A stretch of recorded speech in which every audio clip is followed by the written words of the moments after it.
All right, everybody, welcome, welcome, welcome. Thank you for joining us here today for our Tax Strategies to Grow Your Business webinar. The topic that everybody wants to talk about, taxes, except today we're not going to talk about paying taxes. We're going to talk about reducing taxes.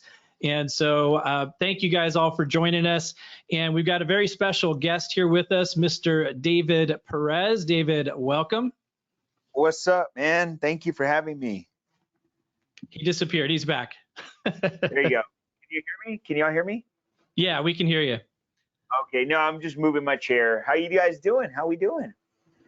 Awesome. Awesome. I appreciate you taking the time out to join us today and kind of talk about some topics that are near and dear to, I think, all of our hearts. Not giving the government more money than they deserve, and how to grow your wealth through real estate and real estate investment.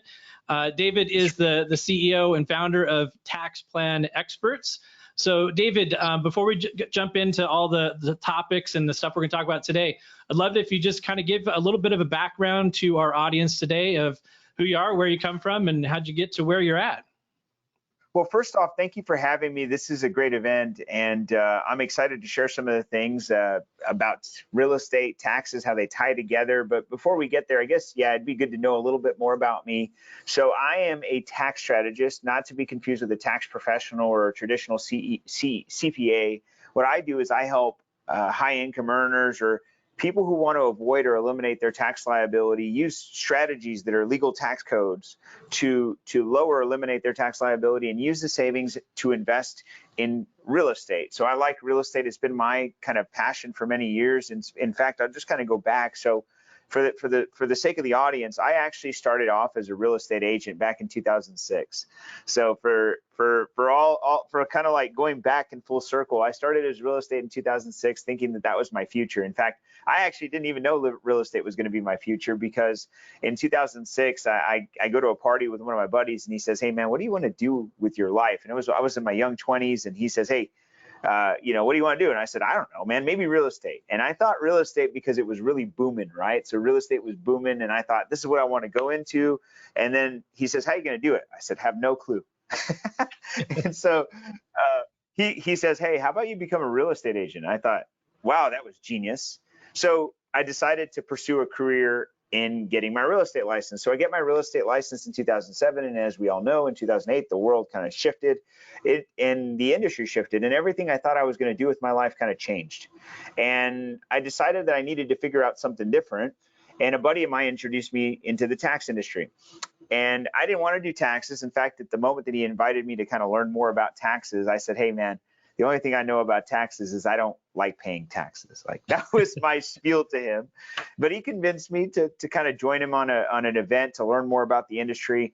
And I sat through a room with a group of people who were talking about the tax industry and their businesses and things. And in that conversation, I learned a lot about the industry. But one thing stuck out to me, which was that the tax industry is recession proof, that it doesn't, no matter the economic condition, we will always pay taxes. And at that time, I had just gone through a really tough challenge, leaving the real estate world, thinking, man, this was horrible, that recessions are crazy and they hurt people and they hurt me. So I made a decision I didn't want to do that again, and I decided to enter the tax industry. So since 2008, I got into the industry. In 2015, everything changed for me. I decided when I joined the industry that I was going to do this, and I was going to do it big. Whatever I do, by the way, I do it big. So from 2008 to 2015, I grew a little office in Deep South Texas to 15 offices across South Texas, doing over 7,000 tax returns. I was preparing a ton of tax returns for thousands of people and 7,000 clients on an annual basis. It's a great business. But I realized one thing when I get to that point is that I didn't actually plan. And what happened in 2015 is I had the largest tax liability I had ever had. I owed $142,000 to the IRS, and I felt ashamed. I felt stupid. I felt like an idiot. I was like, golly, I can't believe I put myself in this position being the tax guy. And I went to a buddy of mine who is a mentor. He's a CPA. And I said, "Hey man, I need your help. I'm going to pay these big bill." And he says, "Well, what's wrong?" I said, "Look, it's a big bill. I don't want to pay this." And he says to me, believe this or not, Brian, he says, "What's the problem? You make money, you should pay your taxes." And I said, "I agree with you. I should pay taxes, but I don't want to pay this much." And he says, "Look, you should be so fortunate Have you ever heard that, Brian? Like, you should be fortunate. You're like, you made money. And Yeah, exactly. And I said, but I don't feel fortunate, you know? so me and him go back and forth. I said, there's got to be a way. He kept on telling me there wasn't. I said there was. And I thought he was the guy to save my life. He didn't. He went as far as to tell me, Brian, at the time that we were having this conversation, he looks over to me and he says, look, if you don't pay your effing taxes, that's what he said, don't ever vote again. And I thought, and by the way, I'm kind of patriotic. I love this country. I would never, I believe in our rights to vote and things. And I was like, man, that is so hardcore. So I did what he said and I paid my freaking taxes. But at that point, I made a decision. I was going to change my perspective on taxes. I said, I'm never going to allow myself to encounter this problem again. And it was really, truly because I had been moving so fast and so fast and so fast that I neglected to pay attention to the things that were important to me. And the people that I was serving at the time were people that didn't have tax liabilities. So it was kind of like, I never thought about it. So from 2015 to 2020, all I did was focus on tax strategies to save myself money. I didn't want to pay taxes ever again, or at least I wanted to not pay as much as I needed to, or I wanted to pay legally what I was supposed to pay and not a penny more. That's what I was working on. And in 2020, when the world shifted, COVID hits, everything changes, I realized that I had a unique skill because when my business had to go virtual, just like most of us had to, at least at some level. I started to encounter bigger problems with bigger clients who were asking me for bigger things than, hey, how fast can I get my refund? Or, hey, how do I eliminate this $500 tax liability? Now I was running to people who had 500,000, 1 million, 2 million, 5 million, 10 million, and they had big problems. And I said, I can help you because I've been preparing for this all my life. And I became, in essence, that's when things shifted. And I said, hey, I'm going to be a tax strategist, which is the difference between a tax preparer and a CPA. Is a tax strategist is somebody you need all year round who plans for you throughout the whole year. It's somebody who doesn't just report history like a tax preparer. Tax preparers take your information, put it into a software, and give you an outcome. I wasn't going to do that anymore. I wanted to look at your paperwork, look at your finances, and project where we were going. I wanted to not just work alone. I wanted to have a whole team that could help you and support you. I wanted to start supporting people who I thought were building wealth and not people who were rich, because rich people pay taxes. And so it changed everything for me. And for the last 3 years, all I've done is focus on high-income individuals who are looking to avoid or mitigate their tax liability using advanced tax strategies and use that money to invest in real estate. And that's how I got here today. That's awesome. And before we jump into all of the details that we're going to talk about, I think that whole planning and that strategizing thing is important, because in the real estate industry and the mortgage industry, whatever industry you might happen to be in, a lot of times we get caught up, just like you did, in our everyday activities of doing the job, and we forget about the planning and the thinking ahead. We often do that to help our clients, but we don't necessarily always do it for ourselves. So I think that's an important piece that we need to talk about today. And part of that is, talk about what's our agenda for today. What are we going to talk about? And so, first thing that we're going to get into is the tax advantages of business ownership. What are the different structures and some the tax laws that you can use to your advantage. And then specifically, we probably have a lot of real estate agents on the list here today that are watching. What are the different types of business entity structures in real estate sales? And then you kind of mentioned it, the rich trap. We want to talk about what is the rich trap, how do we avoid it? And then also get into all the tax advantages of real estate investment. There's a reason why, as a tax strategist, that you direct a lot of your investments into real estate. So we're going to dig into that. We'll talk about syndication for real estate investment. A lot of people don't know what syndication is, don't know the opportunities that are available by using syndication. And then we're going to talk about leverage in real estate investment. I think it's an important topic that some people, get the mindset of, I've got cash, I'm going to go buy stuff with cash. There's a more powerful option other than just using cash to pay for things in fear of debt. Yep. And then we'll get into some of the current market opportunities that are out there that you can see for people to take advantage of. And then everybody that's on here, if you've registered, Dave has got an ebook coming out soon. When is your new book coming out, David? This Friday, actually. Okay, so what you're going to do is at the end, we're going to send out an email follow-up. I think it's going to be tomorrow. We'll have a recording of this so you can go back and revisit some of the stuff that we'll talk about. But in that, there's going to be a link you guys can register to get a free copy of David's ebook, The 3% Club. So without further ado, we're going to start out with talking about the tax advantages of business ownership. So if you kind of touch on the different business entity structures, first of all, like what are the different ways you can structure a business? And then we'll get into some of the advantages of each of those different structures. Well, first off, I think when I get asked all the time, David, what's the best tax advantage that I could have? Like, what could I, for an example, if somebody said to me, David, what is the best tax, I guess, loophole? And I would say business ownership. Like business ownership is the best advantage you can have in the marketplace, because it's not to downplay if you're a W-2 wage earner, there's nothing wrong with that. But I would say if you wanted to maximize that, you would start a small business on the side, a side hustle. And the reason is because if you are a W-2 wage earner, you have your income that comes in, right, from your employer, then it's taxed. Those taxes are taken out, right? Your federal withholdings, your Medicare, your Social Security, and then whatever's remaining, you get to keep. And that's what you live on. That's how it works. Okay, so that's just a W-2 wage earner.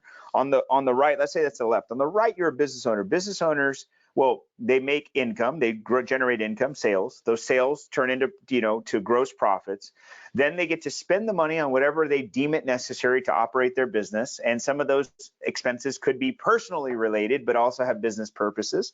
They could spend money on, their vehicle, insurance, healthcare, not only liability insurance, healthcare, office supplies, home office, and so on. The list can go on and on and on. And then whatever's left at the end of the year, that's what they pay taxes on. So if you think about it, it is the most tax favored structure to be in. Now, there are different types of structures, right? Once you become a business owner, you could either be a sole proprietorship, you could be a C corporation, an S corporation, a nonprofit, or a partnership. So these are the forms of entities that you can have. And each one of them has its own tax consequence. Some have favored, some have don't. And I mean, some do and some don't. They all have their own structure. Now, I like to think about this as probably the most common one everybody talks about. If you go on social media or anywhere you go, it's all going to be S Corp, right? So S Corps are like the cool thing to be in. And they can be. If you're an S Corp today, that's great. And by the way, majority of, I guess we'd say, how many from a poll, how many of our attendees are realtors or brokers? Is that a good portion of our attendees? Probably a large portion of them, yeah. Okay. What's interesting is actually, if I could just save you, what if I could save you 15% right here with just one simple loophole? All right. I'm going to give you all 15% off your taxes right here. Okay. I'll take it. So there you go. So here's what I would say.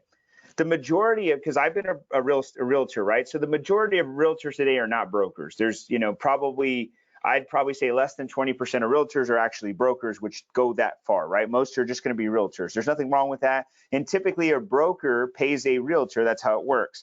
And so the broker can't pay an LLC in most cases. They can only pay individuals. Is that correct, Brian? Are you with me? Yep. So usually you'll have your LLC, you'll try to have an LLC, but your broker will say, well, your state license says your name on it. So I can't pay your LLC. So most people will never start an S Corp, they'll never start a C Corp, they'll never start a partnership, they'll never start anything or even an LLC because they can't get paid that way. Well, what if I told you that's not true? Actually, the way you could do it is you could structure an LLC and still pay your commissions over to your LLC, which then can be an S Corp or a C Corp or a partnership. And then you could take deductions that you normally couldn't do if you were a sole proprietorship. And that's a structure right there that probably would save you 15% to turn your commissions to your LLC that it becomes an S Corp that could file. Does this all make sense, Brian? I mean, yeah. At least at some level?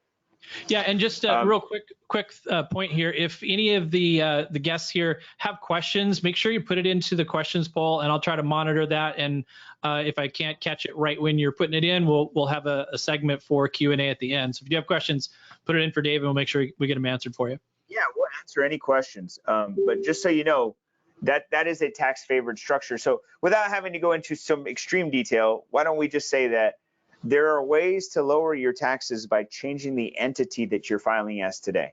Even if you're a broker and you're an S corp, that might not be the most optimal way to file. You may be more better suited being a partnership if you have partners. You may be better suited to be an SC corp if that is the, you know, if your gross sales are high enough. If you own real estate, there's another structure. So I think really, not to go into too many details and get too confusing, just know owning a business is very important in order to have a good tax strategy. And then having that business taxed efficiently is determined by gross sales and how you want to structure your tax liability. Sounds good. So for real estate sales in particular, one of the things that we see a lot is PLLCs. Can you kind of touch on the difference between a PLLC versus an LLC versus an S corp? Obviously, the LLCs isn't really a tax structure, but I think that gets lost on a lot of people. Interesting. Okay. So PLLCs are professional liability companies. Now it's just a fancy name by saying that somebody that owns that company has a professional designation, typically a broker, a attorney, and this is typically a license carried in the state. And that's something there's no real tax favor to any consequences to that. It's just a designation that makes you feel real cool.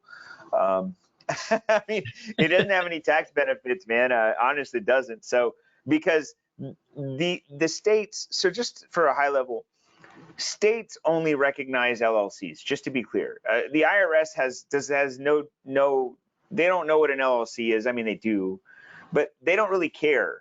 They just want to know, how do you want to be taxed? That's all they're asking. So the states are the ones who have the power to create an LLC, and that's an entity within a state. And then that entity applies with the federal government through what they call an EIN system, so an employer identification number. And when they submit that employer identification number, they tell the IRS, I am an LLC in the state of X, and I choose to be taxed like A, and you pick one of the 5 I told you. So there's really not there's not tax benefit to it. It's just a professional LLC. It's just got a P before the LLC. That's it, dude. Yeah, and I think that's the important distinction to make for people is there's an entity structure, and then there's how is it going to be taxed. And that's where I think it can get confusing for people is you can have an entity, an LLC, but you can be taxed as an S corp. You can be taxed as a different type of taxing entity, right? Yep. And so it's just knowing that there are different structures, and there's not a one size fits all. It all depends on what your goals are, what type of company you have. Do you have partners? Those are things that really determine that. Now, just thinking about realtors for a minute here, are there some common things that you think people miss as realtors in terms of their deductions pretty commonly? Mileage is a big one. I would say realtors don't put enough mileage. I see realtors that are driving up and down everywhere every day, and then they're like, I'm just going to put 2,000 miles. And I'm like, that's not right. Like, they're missing a mileage deduction. Or and the second one would be not being an S corp. Those are the two things. Now, a lot of realtors also kind of venture into maybe property management or real estate investment. Should they have different entities set up for each of those types of businesses as well as their real estate sales? Property management doesn't require a license. So at least in most states it doesn't. I don't know in all states, right? But at least like in Texas, for an example, where I'm located, it doesn't require a license to be a property manager. And it just so happens that property managers are typically real estate agents or brokers, right? That's just a coincidence. It doesn't mean that they had to be that way. You could be a property management company for a hotel, or a property management company for an apartment complex, or a property management company for a bunch of. The only time in like Texas that you have to have a license is in the transactional part. If there's a sale of a piece of transaction, that's when that happens. But to get back to this, typically what I see, and I think is smart, is you keep a property management company separate from a brokerage, and that's for liability purposes. And typically it's just because of it just makes sense to keep track of finances that way. Yeah, and when a lot of people, start to diversify it and get into different places, whether it's somebody that's a W-2 or a real estate agent, but you start that side hustle, you start that extra business, you start doing well, and then you can find yourself in what you call the rich trap. Explain what that is. So here's what happens to all of us, and we've been going through this all our lives. Okay, at least for me, when I grew up, I grew up pretty, I'm not saying dirt poor, but pretty modest. We didn't have a lot of money. We didn't go on vacations. We didn't eat out ever. We didn't do anything that was fun. My parents were pretty much working all the time to just be able to scrape up enough cash to pay the bills and, feed us, that kind of deal. And so growing up, I always wanted to be rich. I'm like, I kind of know what poor is like. We watch movies and people would always be rich. I thought, Richie rich, like see all those cool things. They live in big old houses and drive nice cars and eat at fancy restaurants and take European vacations. And I'm like, man, I want to do all that. So growing up, I aspired to be rich, and I didn't know how. I didn't know what I was going to do, but I've learned that that's all I wanted to do. So in the process of becoming rich, what I learned is it takes a lot of hard work and dedication. It takes a lot of course, work hours, right? We all grind to get where we're at. And in that process, we neglect to pay attention to things that are very important, which is our finances in most cases, right? And sometimes it's because we start accumulating money and we've never had money. Like I never had money. So in 2015, like I shared the story, I had never even had cash like that before. So what happened to me at that point is I got stuck in a trap, which is, when you make money, you do a few things. If you've never had it before, if you're like me, you buy dumb stuff, you do dumb things, right? You don't pay attention to your finances because you're rich. And then guess what? You think about making investments because we hear those things. I want to invest in real estate. I should put money in the market. I should do these cool, I should do things to make more money. We all know that is something that needs to happen. Like we know that. The problem that we encounter is that we are afraid to make the wrong decision.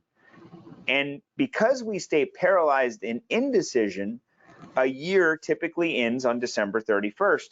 And any cash that you have in the bank typically is taxed because, well, that's just how business owners roll. If you keep all your cash, that means you probably had profits, and profits get taxed. And so the rich trap really is when you make money, you don't know what to do with it, so you stay paralyzed, and then your silent partner, Uncle Sam, he calls in around April 15th, and he says, hey, David, I know we haven't talked all year, and, I hope you had a good year. I mean, how good was it?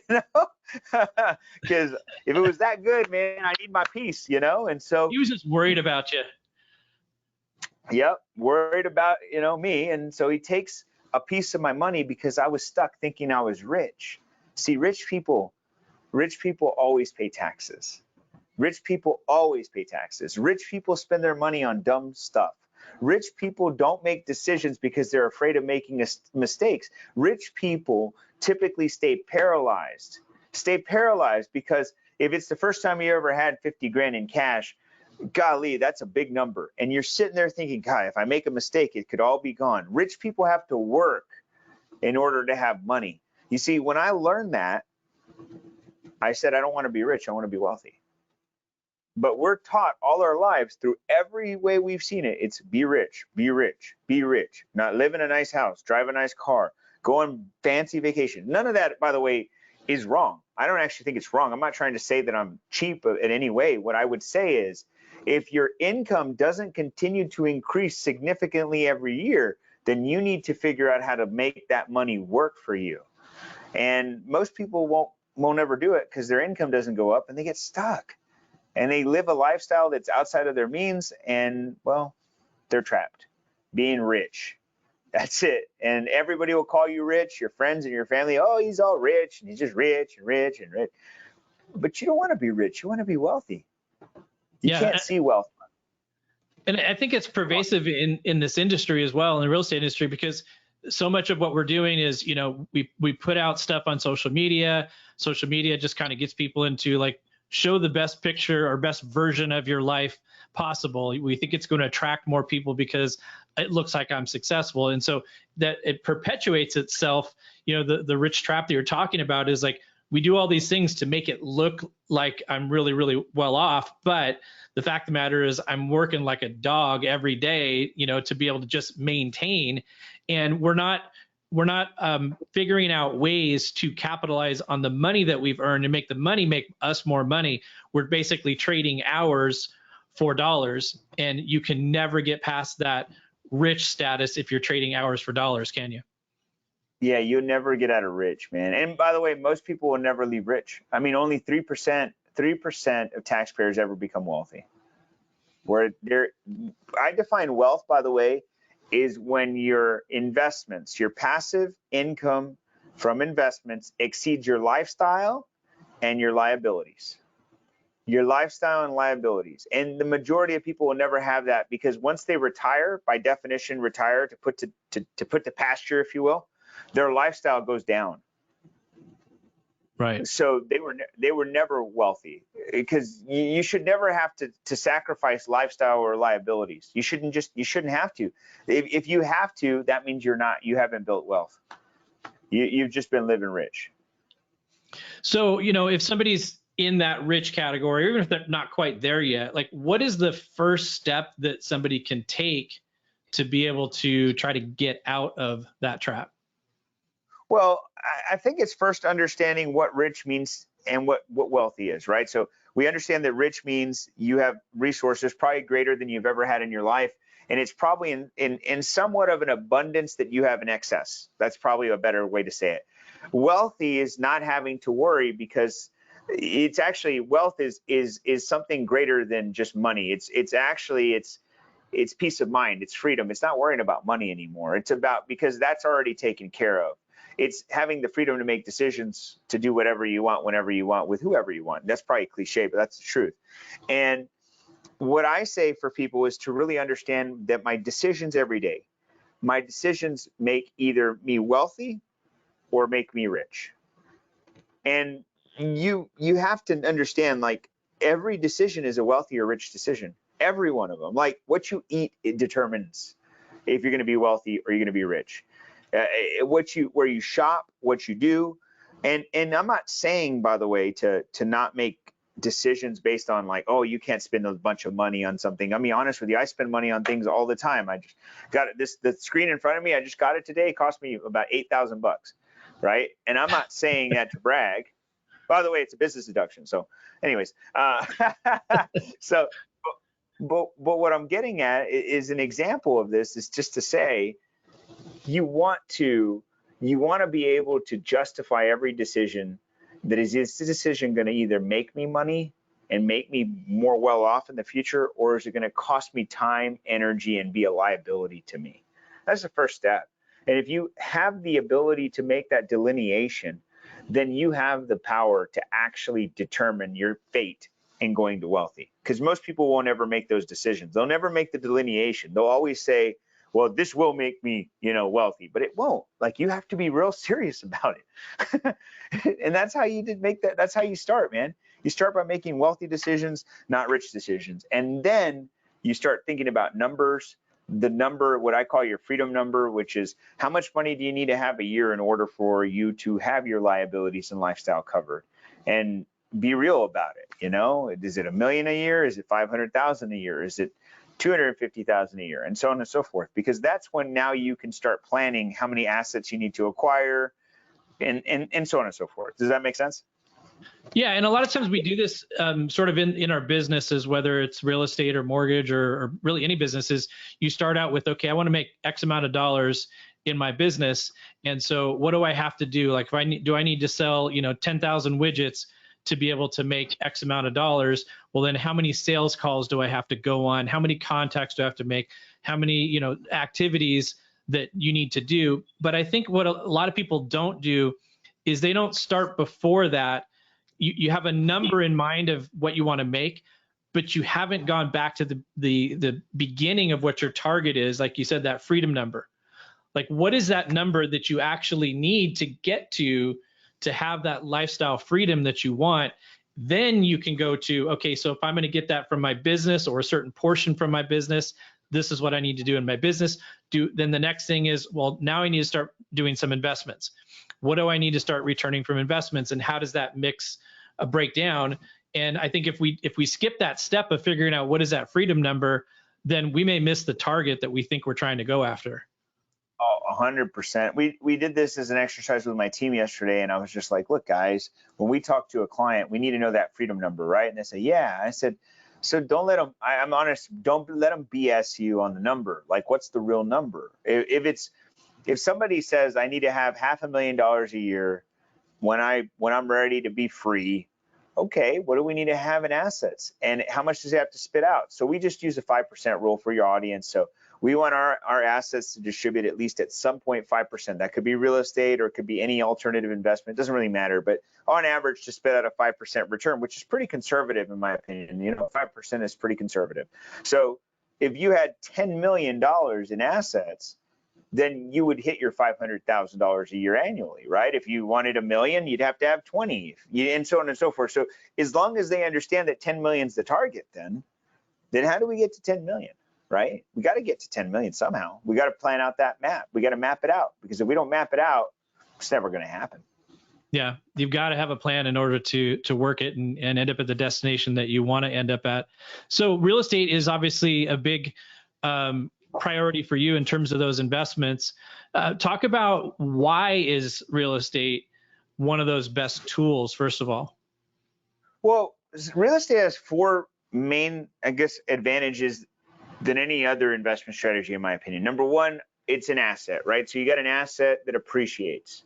That you just want assets, right? Assets bring up net worth. Number two, it's going to have, when you pay your bill every month, if it's an investment property or your tenant pays it, you're building equity. So you got an asset that's appreciating, equity that's being bought down. That's two things.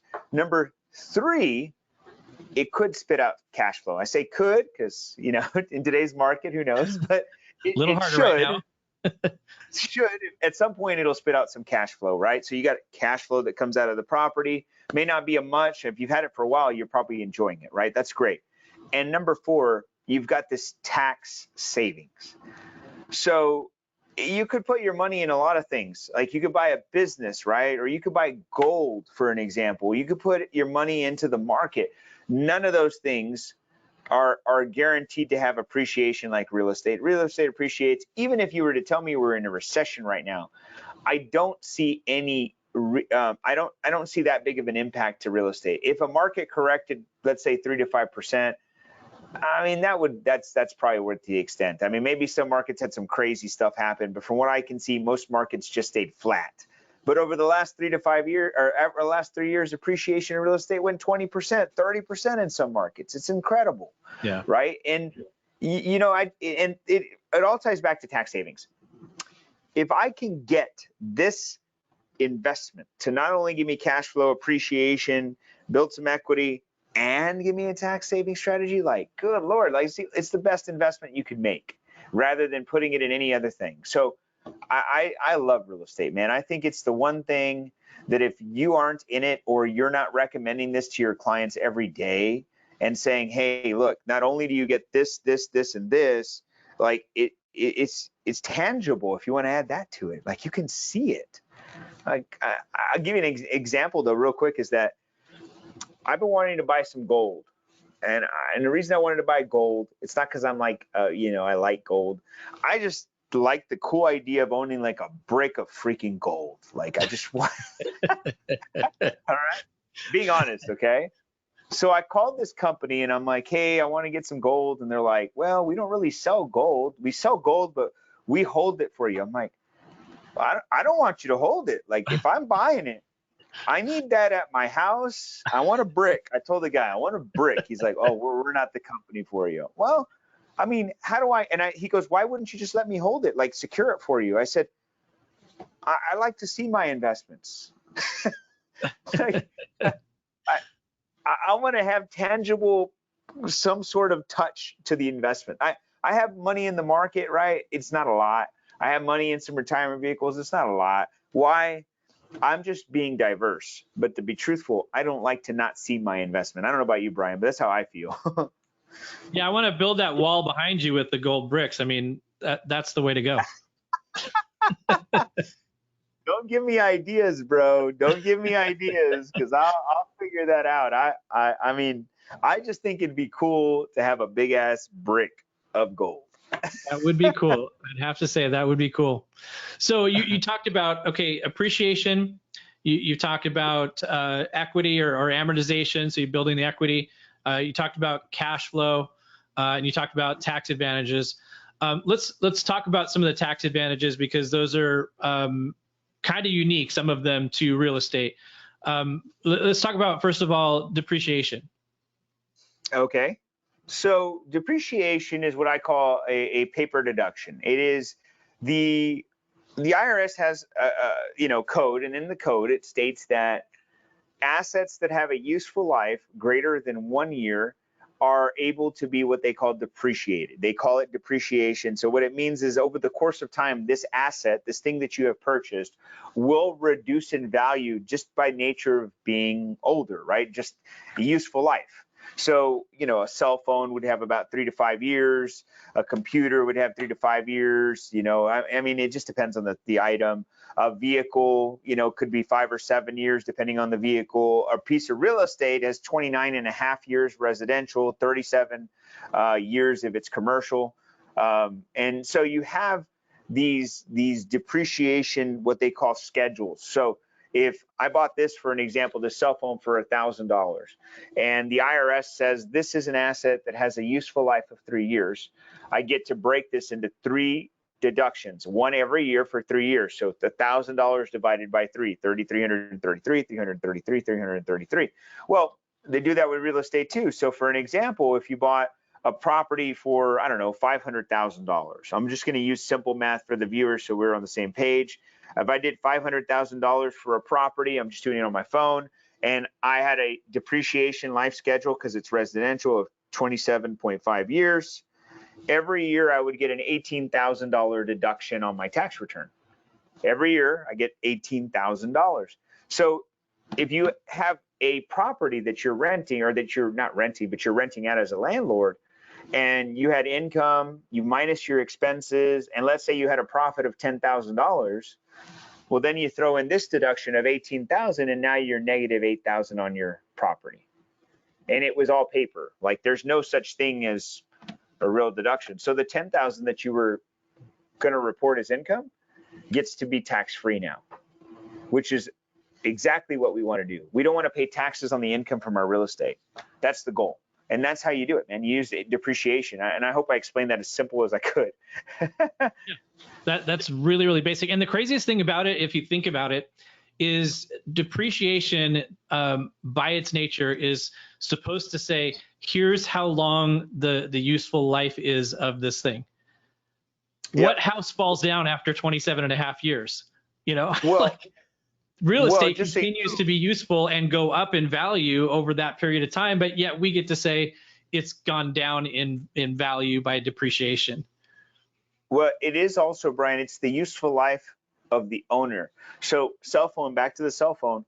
If I sell you this cell phone in 3 years, you can now depreciate it for whatever you bought it from me for. So if you buy it from me at $500, now you can depreciate it over the next 3 years, but 500 divided by 3. Yeah, keeps going. Correct. So the 27 and a half is exactly right. It's not the useful life, like it's going to last forever, more than 27 and a half years. However, I only, as the owner, can get 27 and a half years. Right. So one of the things that people will do when they're buying real estate and selling real estate, or just tell us, what is a way that we can push off tax liability by exchanging real estate? People hear about tax deferred exchanges all the time. Tell us a little bit more about that. Kind of rephrase that for me a little bit. What do you mean by tax deferred exchanges? 1031 exchange. Oh, okay. I'm so sorry. I didn't know what you, I didn't catch it. I'm sorry.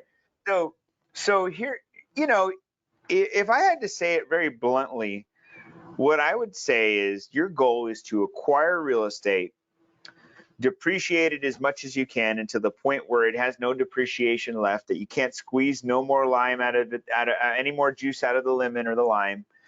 And then what I would do is I would sell that property. And the reason being is because now you're basically only going to get profit. You don't want to pay taxes on that.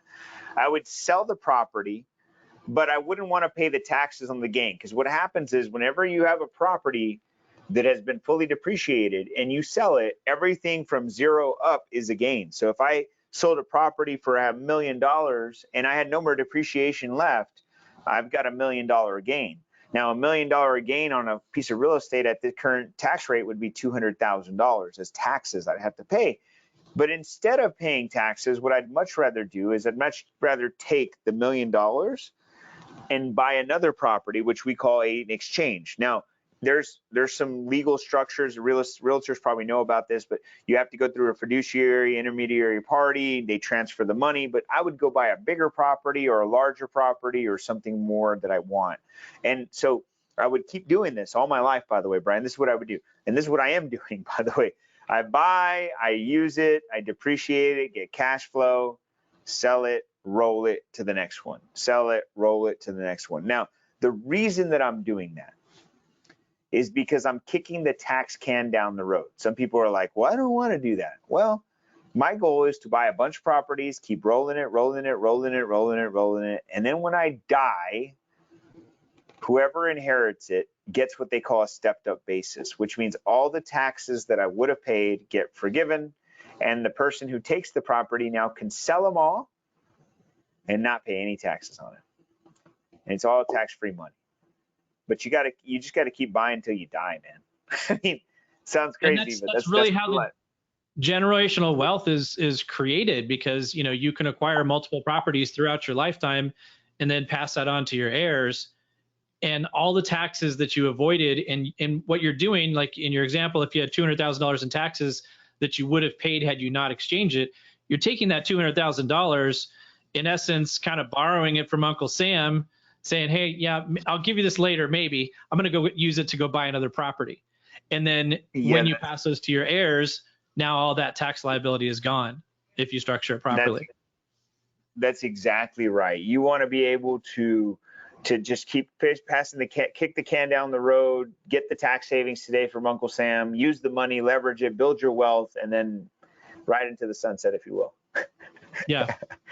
So, there's a lot of different ways people can invest in real estate. You can buy a single family home, you can rent it out for the long term, tenants, year lease at a time. You can do short-term rentals, which are popular, but also in some areas kind of struggling, have seen a lot more regulations and restrictions. Then there's multifamily properties, apartments, things like that. And one of the things that comes up is, people don't realize that they can invest in multifamily properties because they think, oh, well, that's millions of dollars in costs. I don't have that much money. How would I do it? And that's where something called syndication comes into play. Can you kind of explain that to our audience?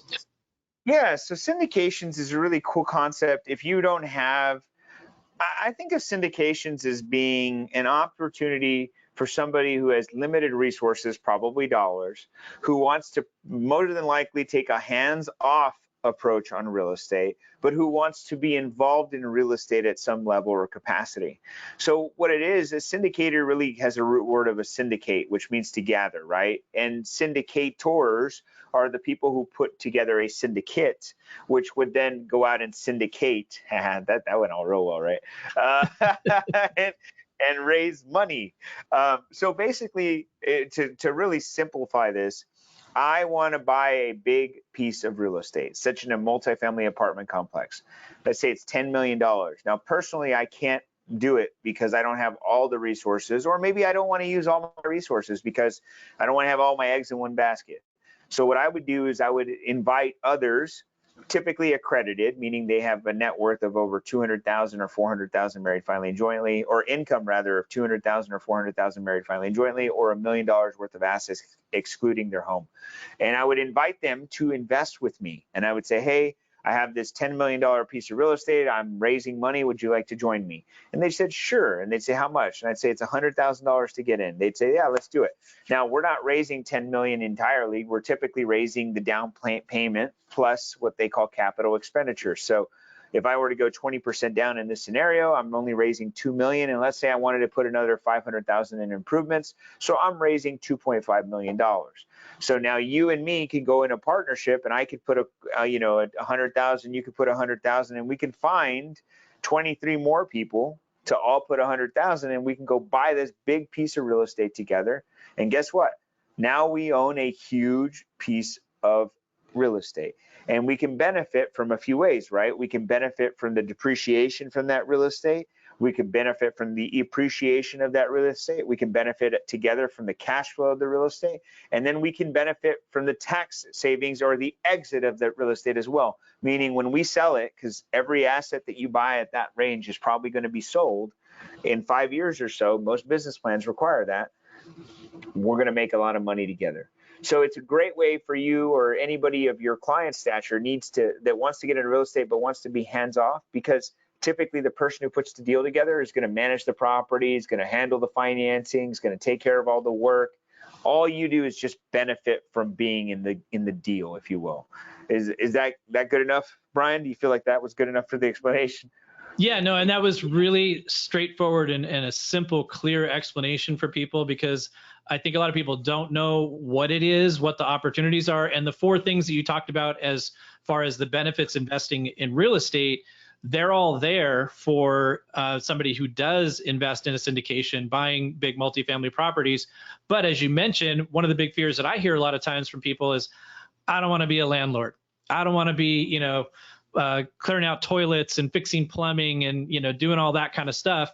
And as you mentioned, as a passive investor, you don't deal with any of it. I mean, you're literally putting your investment dollars to work, and you've got a manager, the operating group, who's going to take care of everything for you, and you're just going to get reports back about what's happening and see, the performance of your investment. So it's kind of the best of both worlds in my view.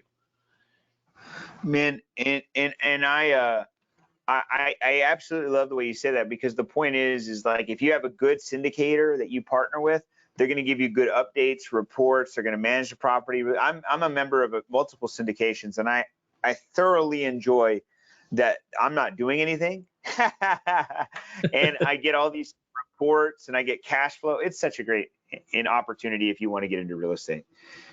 Now, what does it take for somebody to be able to invest? You mentioned about accredited investor. Does somebody have to be an accredited investor to invest in a syndication or not? Depending on the syndicator will determine that, but typically, there's a minimum investment in almost every syndication. Typically it starts at 100, but I've seen some at 50 or even 25. It depends on how the structure of the deal is done. Sometimes it can be open to non-accredited, some can be open to accredited, some are just friends and family. So there's so many variations. What I would do is, if I were looking for one or I ran into somebody who was doing it, I would just ask them, do I have to be accredited or not? Do I need to, how much is the minimum investment, and is that flexible, and that kind of thing? Because that's the only way. If you hear about one publicly out there in the world, like on social media right now, that's probably an accredited investor only transaction, because you have to, if you're going to market to people, you typically can only market to accredited investors. So, right, or exactly. you can market to anyone. That's better said, is you can market to anyone, but they have to be accredited investors when you put them in the deal. That's usually how it works. Now, one of the things that you brought up, though, in that is important for people to understand is that, if you're going to buy a $10 million property or $800,000 property, whatever it is, you're talking about raising money or investing a portion of that purchase price, and you're using financing or leverage for the balance of that. So let's touch on leverage in real estate versus just paying cash. Oh man, I don't like cash, man. That sounds weird. Yeah.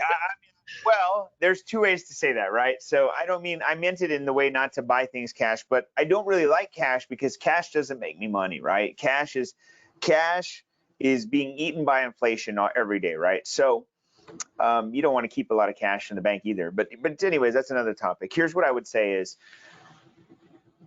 if you want to benefit from the tax savings, you don't want to buy it cash. So this is a real reason. Like, you could say, well, I want to buy it because, David, you said there was four things. So if I pay it in cash, well, I have an asset that's completely 100% paid off. Perfect. Check the box, right? And then they're like, and David, you said, it's going to appreciate, so it's worth more. Check the box. And then you said, and David, you said there's going to be some cash flow. Well, if it's 100% paid off, I get cash flow every month. Check the box, right? So you're like, I'm winning 3 out of 4 because the fourth one is the tax savings. And then I would say, well, if you had, let's say it was $500,000 and you paid it cash. If you had $500,000, that means you had $500,000 worth of income. Like you didn't just run into $500,000. You had it because you made it. Okay. The tax consequences of $500,000, I'm just going to use rough numbers. Let's use a 30% bracket. It's $180,000 tax liability. And you have to realize the profits because there's no other way you could have bought it unless you had profit. Like you could not have bought the $500,000 property unless you had $500,000 in profit. So you're telling me you're going to put $500,000 down to get a tax deduction. Great. But you still are going to have some tax liability, meaning you're still not, that doesn't eliminate your tax liability. You don't put $1 in and get $1 in a tax savings. Typically, you're going to get $1 in and typically get 30% in a savings in this case. So you still have 70% to cover. So most people figure it out all wrong. So they go into the deal, they buy it in cash, then they come out of the deal and they're like, David, I don't have to pay any taxes because I paid it off in cash. I'm like, I wish it was that simple. You still have a tax bill. And they're like, what? I'm like, yeah, you still got to pay taxes. It's not like you're avoiding 100% of your tax liability. Like, but I used all my cash. That's why you leverage your cash.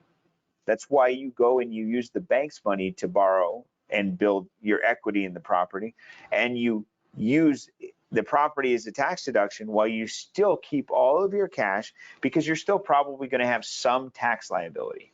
I can't tell you how many people have come to me, by the way, Brian, have already done what I just said. And they're like, I still have to pay taxes. I'm like, yeah, it doesn't work like that. You actually still have a liability. It's just lower, but they put all their cash into a property. So how do I get it out? I'm like, and we could talk about borrowing against it and all that stuff. You guys are experts in that, but I don't want to have to go through all that. I just want to borrow to buy. I don't want to borrow to cash out.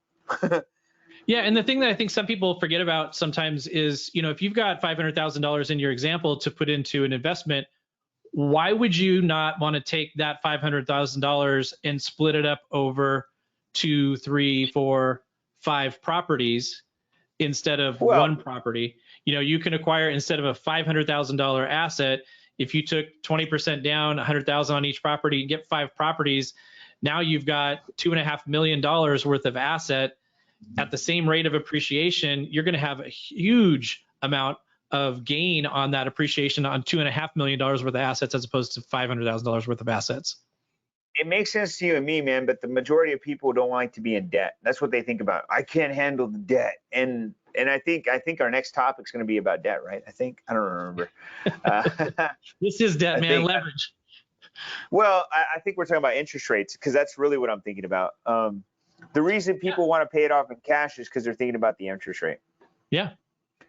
That's it. They're just like, I'm so scared of the 9%. I'm like, well, I am too, but your tenant is paying the 9%. You're not.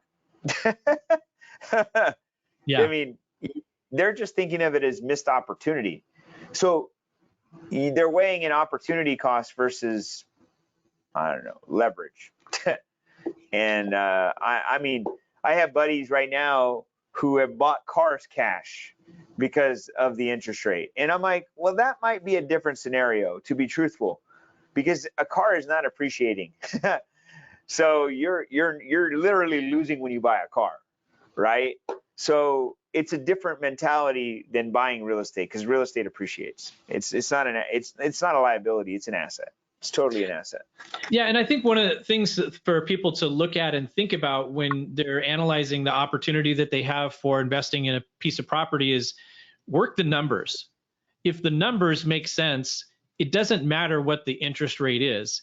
If you can get the appreciation, if you can get the equity, if you can get the cash flow situation to work at the higher interest rates that we have today, then it's a good deal. It doesn't matter if it's a 9% rate or whatever that rate's going to happen to be, because at some point down the road, those rates are going to come down. You'll probably have an opportunity to increase your cash flow by virtue of a reduction in the interest rate, but also your rents are going to go up.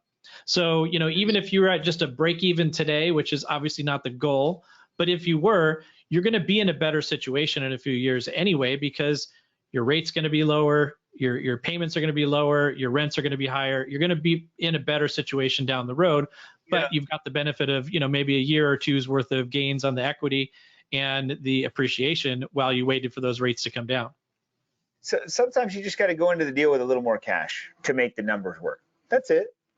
I mean, don't get me wrong. Here's one of the misconceptions. Like in the country we live in, the United States of America, they want us to purchase a home. It's the American dream. I obviously believe that you're supposed to own real estate and that your home you should own. So they subsidize it by helping us get into homes with low down payments, right? So it's 3.5 or 0 if you're a vet, or 5 for conventional, or 10 sometimes for different types of loans, or 20 if you're an investor, or 25 if you're higher risk. And what I'm getting at is, in other countries, just to be clear, most loans you can't borrow at 3.5 down. You've got to put 30 down, 40 down, 50 down. Now, why is that? Because that is what it takes to make the deal work. And the reason I say this is because I think we're babied, and I think we think about interest rates as being so high and down payments being out of our reach. Well, in most countries, I mean, that's just what it is, man. Like we're just blessed, and if we have to put 29% down to make the deal work, then figure out how to get 29%. I'm sorry to say it, but that's what you just have to do if you want to make the deal work. Not every deal will cash flow. Not every deal will make sense. With 3% or 5% or 10% or 20%. Sometimes it takes 27%. Sometimes it takes 33%. And unfortunately, that's just what it is. It's just what it is. And so don't be afraid of the higher interest rate. Just figure out how to make the deal work. That's the way I see it. Just make the deal work some way. But what about the people that say, I'm going to wait for the rates to come down before I do it, or I think the prices are going to come down. What would you say about that? I don't. I mean, again, I don't think the rates can go way lower. What if they corrected themselves? Let's say they went down to, and I'm thinking about investors, right? So I could think about it, if you're just thinking about homeowners that are trying to buy right now, they're in a 6.5 to 7.5, depending on the day of the week. Okay, that's where it's at. So how much lower can we go? 5.5. Okay, so we drop a point to 2 points. Great. I mean, the price of real estate is not dropping that much that your payments are going to be that crazy. I actually think all I'm trying to find, if I'm looking for a deal right now, do the numbers make sense? The rate will impact the deal. I get it. So I got to make it work. Do I need to put more money down? Can I get the rents that will cover the note? If I can't cover the note, am I willing to take the hit for a year or two while the rate's correct so I can refinance? If the current rents don't make sense, can I get those rents up in the next 12 months to finally make sense? Like, I mean, I'm just asking these questions every deal I make now. And if it makes sense, it makes sense. But I'm not stopping buying real estate. Like, you should never stop. It's like, oh, it's summer, it's hot. Maybe I should stop working out. I mean, you're going to die if you don't take care of your health. And the same goes for investing. You're going to be rich or poor the rest of your life. You're never going to be wealthy if you stop. I mean, tell me one asset class right now that you can invest in that you trust. I mean, anything. Yeah. I mean, put it in the market. That's scary, right? Put it in real estate. Apparently that's scary too. I mean, there's just, I was at a conference this past week I spoke at, and one of the other presenters said, play the hand you're dealt. Just whatever you're dealt, play the hand.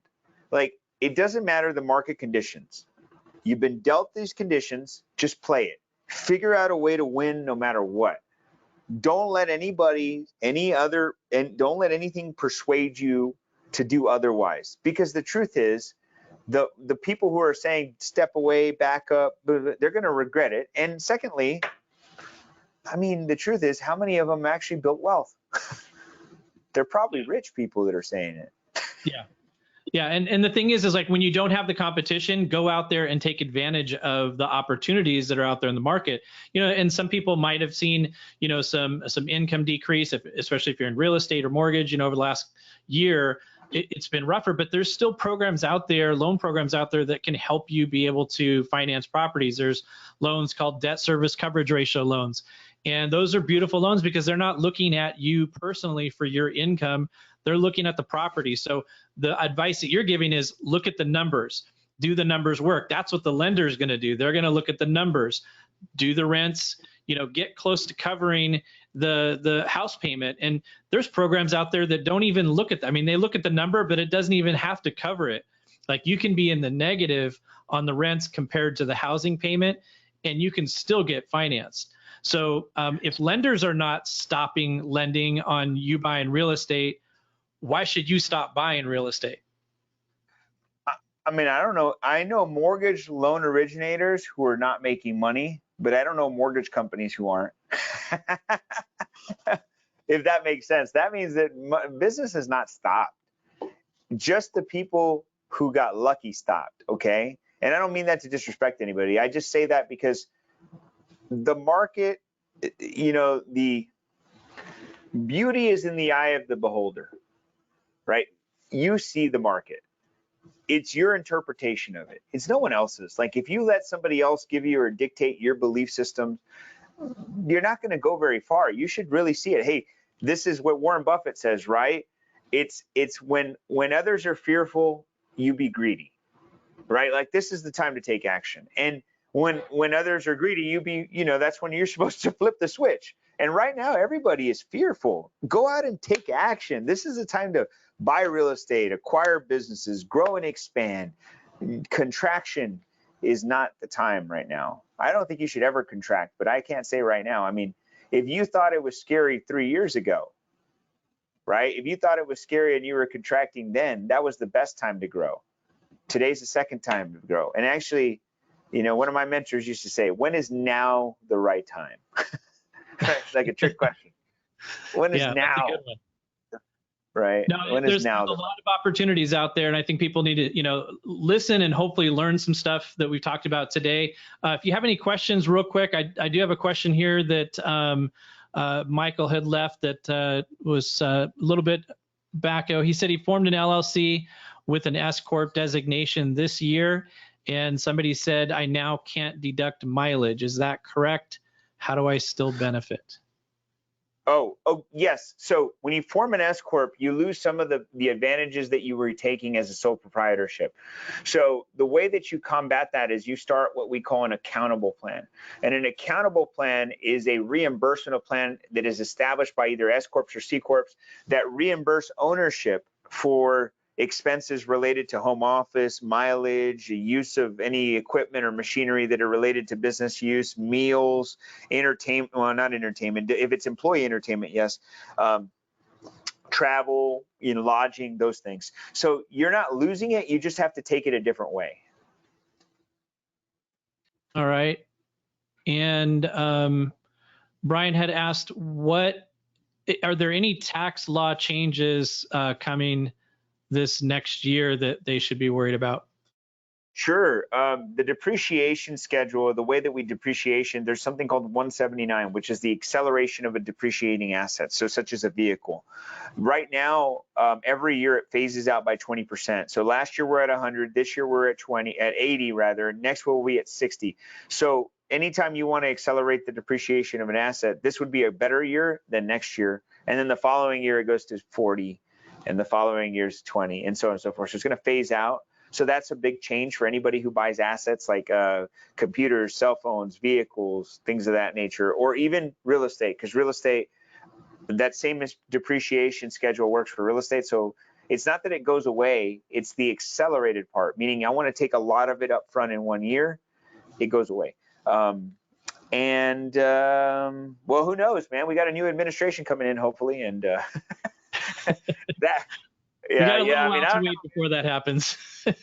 Yeah, mean, I hope something changes in the near future that helps us, but we'll see.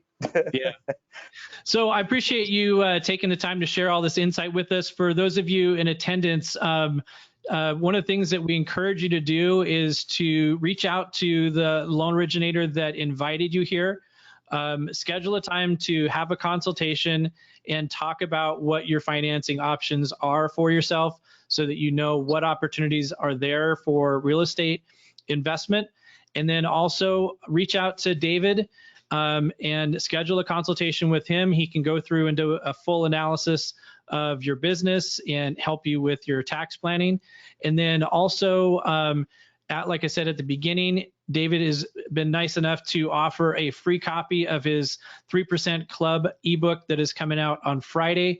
In the follow-up email that you'll get from us, there will be a link in there for you to reserve a copy, and then they will send that out to you guys. David, any last things you want to leave everybody with? I want everybody to know that, you know, this was a good introduction to kind of understand where you're at.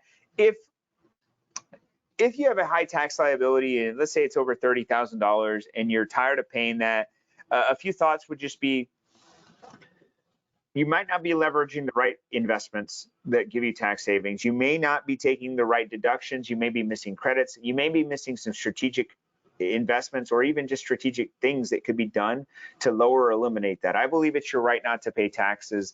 If there's something that I can do to help you and you'd like to learn more about how we can help you, you can go to taxplanexperts.com and schedule a free discovery call. We'd love to do that. I think we're the only tax strategy company that really focuses on real estate, just to be clear. And if you're a broker out there or a mortgage loan originator or somebody in this real estate field, like, we're ideal to work together. I mean, very simply put, I don't really talk about cryptos and gold. I may have mentioned the gold thing, but I mean, that's not something I teach as strategy. I was just saying I want a big ass brick of gold, right? But what I'm getting at is I think we're a great fit to work together. I think real estate agents and brokers today need to have a message, and the message is it's always the right time to buy real estate. You are in the right market. There is no interest rate to be scared of. That real estate investing is alive and well, and they need to be working with a professional to get that done. Just like I would work with you as your professional, you should be working with your clients as professionals. And if you encounter a client that is wondering, how much will this benefit me? How much could this help me? Refer them to our office. We'd love to talk to them and see if we can put them in the right path.